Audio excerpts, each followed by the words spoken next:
Salmo 119:50 diz: esse é o meu consolo no meu sofrimento, a tua promessa me dá vida. Salmos 28:7 diz: o Senhor é a minha força e o meu escudo, nele o meu coração confia e dele eu recebo ajuda. 1 João 2,17 diz: o mundo e a sua cobiça passam, mas aquele que faz a vontade de Deus permanece para sempre. Você pode celebrar Jesus no seu lugar? Vamos, igreja. Tem alguém aqui? Tem algum voluntário apaixonado aqui? Tem algum staff aqui? Tem algum pastor aqui? Tem algum incendiário aqui? Tem algum avivalista aqui? Vamos, pelo amor de Deus, tem alguém pronto para viver milagre aqui? Aleluia! Aleluia! Aleluia! A gente precisa persistir, permanecer, confiar, não desanimar, não se comparar, não retroagir, não retroceder. Porque não é fácil, mas Deus nunca disse que seria fácil. Não é rápido, Ele nunca disse que seria rápido. Mas não estamos sozinhos. Não estamos sozinhos. A palavra de Deus diz: pode uma mãe que amamenta o seu filho se esquecer dele? Eu, todavia, jamais me esquecerei de você, diz o Senhor. Você pode levantar suas mãos, declarar isso em nome de Jesus. Diga: eu sei que eu não estou sozinho. Diga: o meu Redentor vive, Ele me guarda, Ele me cobre, Ele me livra. Declaro com autoridade: diga: os meus inimigos vêm contra mim por um caminho, mas por 7 caminhos eles fugirão. Diga: eu e a minha casa permaneceremos de pé. Diga: estamos firmados numa rocha inabalável.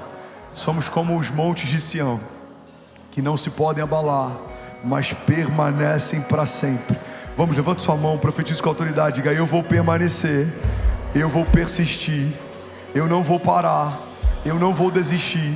Diga: se o Deus me prometeu, diga: o Senhor que fez a promessa vai sustentá-la até o dia em que vai se cumprir. Se Deus disse que vai acontecer, pela fé já aconteceu. Diga: a minha mente é redimida, lavada pelo sangue de Jesus. Eu tenho pensamentos de paz e não de mal. Diga: eu fui revestido de coragem e não de covardia. O Senhor não nos deu espírito de covardia, mas de poder, de amor e de equilíbrio. Vamos, declare a palavra, levante suas mãos. Diga: os ímpios fogem sem que haja ninguém a persegui-los, mas os justos são ousados como um leão. Tem alguém cheio de coragem de Deus aqui nessa noite? Tem alguém apaixonado por Jesus aqui nessa noite? Aleluia! Aleluia! Aleluia!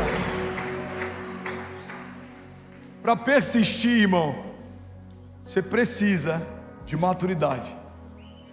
Para persistir, a gente precisa de uma nova mentalidade.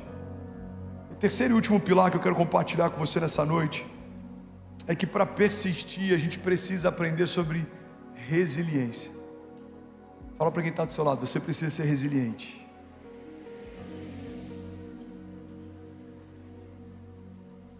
A resiliência é a arte de suportar pressão. A resiliência é a capacidade que a gente tem de suportar enquanto estamos sendo esticados sem romper. A resiliência é a arte de recomeçar. Em alguns momentos você vai tropeçar, você vai desanimar, mas você vai permanecer onde Deus chamou para estar. Você vai persistir naquilo que Deus chamou para construir. A resiliência fala a respeito de alguém que está mais preocupado com uma promessa que recebeu do que com as opiniões que os cercam.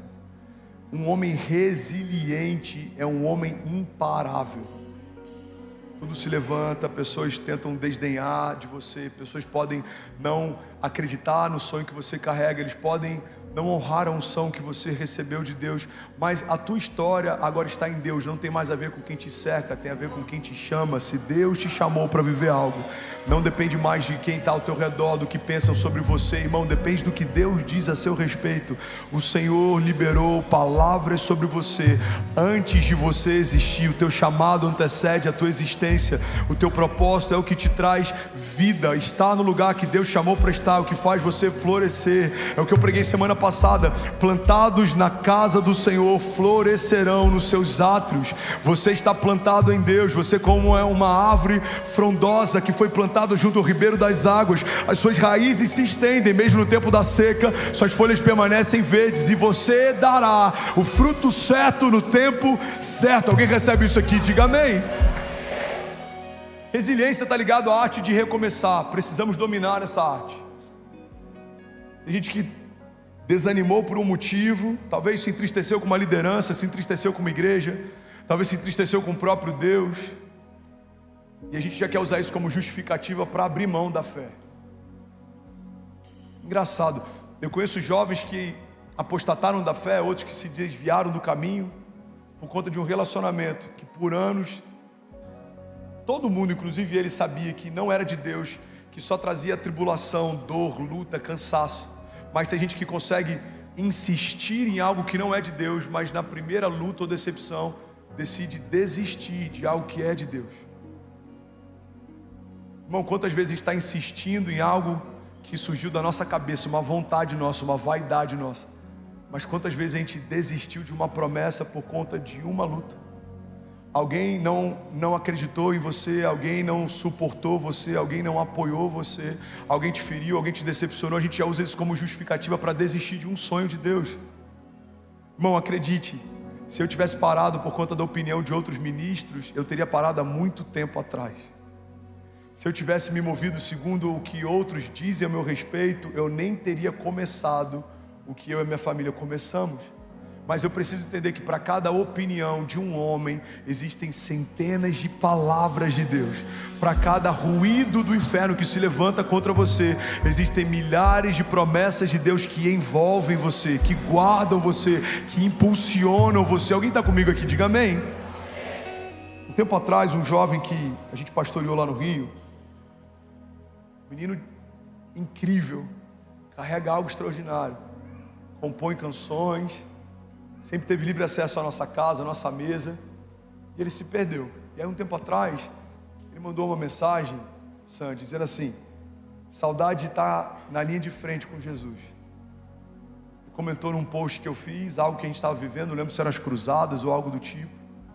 Ele botou: saudade de estar na linha de frente com Jesus. E eu falei: irmão, não foi Jesus quem te tirou da linha de frente, foi você quem saiu. Então é você que precisa voltar. E eu liberei sobre ele uma chave tão simples, mas tão poderosa, e vai fazer sentido para alguém aqui.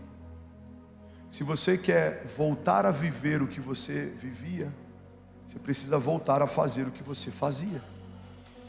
Tem gente que fala: cara, eu sinto saudade do início da minha jornada, eu era tão apaixonado, eu lembro que os louvores tocavam e eu me quebrantava, hoje eu não sinto mais nada. Você quer voltar a viver o que você vivia? Volta a fazer o que você fazia. Cara, eu lembro do meu primeiro amor, eu lembro dos acampamentos quando era jovem, eu lembro no início, uma das coisas mais tristes que a gente pode ouvir de um cristão que caminha muito tempo com Deus, para alguém que começou a caminhar com Deus, é desdenhar do primeiro amor, dizendo: eu também já fui assim, mas isso passa. Não, não passa, só aumenta. Eu era apaixonado, sou ainda mais. Eu era apaixonado pelas promessas, agora eu sou ainda mais. Eu queimava com Jesus, hoje eu queimo ainda mais. Eu queria viver perto dele, hoje eu quero ainda mais. Alguém comigo aqui? Porque à medida que caminhamos com Deus, o nosso relacionamento é cada vez mais próximo, a nossa paixão começa a ser substituída por amor. A gente agora não está mais porque a gente está empolgado, a gente está porque decidiu caminhar ao lado do autor e consumador da nossa fé, aquele que nos amou primeiro, aquele que nos conhece quando nada existia, aquele que nos sustenta, aquele que nos guarda, o nosso bom pastor, aquele que é o princípio e o fim de todas as coisas, aquele que carrega o nome mais poderoso que alguém poderia mencionar. Pai, a gente precisa entender, irmão, a gente precisa entender que o início da nossa jornada não é para ser mais gloriosa do que o final dela. Não faz sentido acreditarmos que o primeiro amor é mais poderoso do que como nós seremos encontrados no final da nossa jornada. Não, você precisa amá-lo mais do que amava no início. Você precisa confiar mais do que confiava no início. Por quê? Porque a Bíblia diz que melhor é o fim das coisas do que o início delas. Melhor é o fim das coisas do que o início delas. Então a palavra que eu liberei para esse jovem, eu quero liberar para alguém aqui nessa tarde, nessa noite. Se existe algo que você sente saudade de viver, talvez relacionamento, fome, mais sede, Você quer voltar a viver o que você vivia? Irmão, volta a fazer o que você fazia. Pastor, mas hoje é diferente, eu tinha mais tempo, então arranja tempo. Eu tinha menos compromissos. Abre mão de alguns compromissos, mas não abra mão de um relacionamento com Deus. Abra mão de alguns compromissos, mas não abra mão de construir uma história com Deus, porque todas as coisas passam. A Bíblia diz, mas aquele que faz a vontade de Deus permanece para sempre. Alguém pode dizer glória a Deus por isso? Salmos 37, 23 diz, os passos de um homem bom são confirmados pelo Senhor. Ele deleita-se no seu caminho, e ainda que caia, porque é uma opção, é uma possibilidade, ainda que caia, não ficará prostrado, pois o Senhor o sustém com a sua mão. Vamos declarar isso junto? Vamos ler isso junto? Volta lá por favor, lindão. Todos juntos, 1, 2, 3. O Senhor firma os passos de um homem, quando a conduta deste o agrada. Ainda que tropece, não cairá, pois o Senhor o toma pela mão. Você pode celebrar Jesus no seu lugar. Aleluia, aleluia. Diniz, vê para mim depois se está na NVI, lá na mídia. Se não tiver, pede para colocar na NVI, por favor. 1 Coríntios 15, 58 diz, portanto, meus amados irmãos, sede firmes e constantes. Pega isso aqui, olha para mim. Alguém está feliz com Jesus ainda? Portanto, meus amados irmãos, sedes firmes e constantes, sempre abundantes na obra do Senhor, sabendo que o vosso trabalho no Senhor não é em vão. Estou desde o início dessa mensagem compartilhando passagens bíblicas que falam sobre o poder de permanecer. Semeie e permaneça, para que possa colher tudo que foi semeado. O homem que tem os passos confirmados pelo Senhor, ainda que tropece, não ficará prostrado. O Senhor o toma pelas suas mãos. A Bíblia está dizendo, os passos de um homem bom são confirmados pelo Senhor. 1 Coríntios 15, 58 está dizendo, portanto, amados irmãos, sede firmes e constantes. Lagoinha, pega isso aqui em nome de Jesus. A nossa inconstância envergonha o evangelho que a gente crê e professa. A nossa resiliência glorifica a Deus, porque é confuso para quem conhece a gente, quando a gente fala que Deus é suficiente, mas eles veem a gente em crise porque perdemos um contrato ou uma porta de trabalho se fechou. É confuso para quem caminha perto da gente, quando falamos que Deus é um Deus de milagres, mas eles nunca veem milagres acontecendo na nossa casa. É confuso para quem caminha perto da gente, quando falamos que Deus é um Deus de paz, mas eles nunca veem paz sobre os nossos caminhos.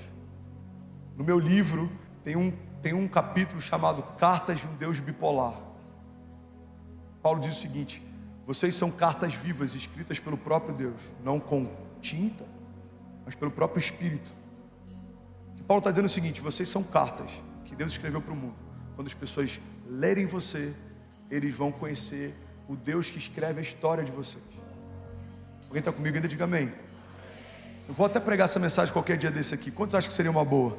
Cartas vivas. Uma característica interessante sobre as cartas é que as cartas não falam, elas precisam ser lidas. Você nunca vai pegar uma conta de luz e quando você vai abri-la, ela vai começar a falar com você qual que é o saldo. Não sei com você, nunca aconteceu comigo, alguém falando assim, tudo bom André, aqui é o do Bradesco Financiamento, esse é o 5º boleto, faltam apenas 82. Alguém já recebeu uma carta assim ou não? Não? Alguém falou já, que hora, fiquei até preocupado. Boletos não falam, cartas também não. Então quando Deus fala que somos cartas, precisamos entender que o mundo não vai ser impactado por aquilo que falamos, mas por aquilo que vivemos. O mundo está lendo você. Billy Graham diz que somos a Bíblia que o mundo não lê. O mundo não vai ser impactado pelo que postamos na legenda do nosso Instagram a respeito de milagres, mas o mundo é impactado quando vê no evento de business alguém abrindo mão da muleta e os tendões sendo restaurados por conta da oração de um justo. O mundo não vai ser impactado por aquilo que pregamos no púlpito, mas por aquilo que vivemos quando saímos dele. O mundo não vai ser impactado pelo que cantamos no domingo, mas pelo que vivemos na segunda. Então o que significa carta de um Deus bipolar? Significa que se o mundo de fato acreditar que a nossa história está sendo escrita pelo próprio Deus, a nossa inconstância dá margem para o mundo acreditar que o Deus que escreve a nossa história é bipolar. Porque a hora ele está dizendo começa, a hora ele está dizendo para. Tem pessoas que chegam para mim e falam assim: pastor, essa menina aqui, cara, eu tenho que te dar o testemunho depois. Não, é sério, é muito de Deus. Mano, calma, você acabou de conhecer. Não. Pastor, foram muitos sinais, você não está entendendo. É muito de Deus. Aí dá 2 semanas e fala: e aí, mano, e a menina? Pastor do céu, que livramento. Sangue de Jesus. Tem gente que fazer assim: o sangue de Jesus tem poder, você não está entendendo. Será que Deus mudou ou a gente não entendeu? Pastoreei 5 anos na América. Recebi várias famílias. Pastor, a gente está aqui debaixo de uma palavra. Glória a Deus. Cara, fica firme, não é fácil. Ser imigrante, ser estrangeiro. Você vai começar... Não, pastor, a gente está debaixo de uma palavra. Aí dava 3 meses, tinha que falar: pastor, Deus deu uma direção, a gente está voltando para o Brasil. Não, peraí. Ou Deus nunca disse para você vir, ou você está aceitando a ideia de voltar porque é desconfortável o processo. Mas se existe algo que não dá para a gente aceitar, é a ideia de que Deus é um Deus bipolar.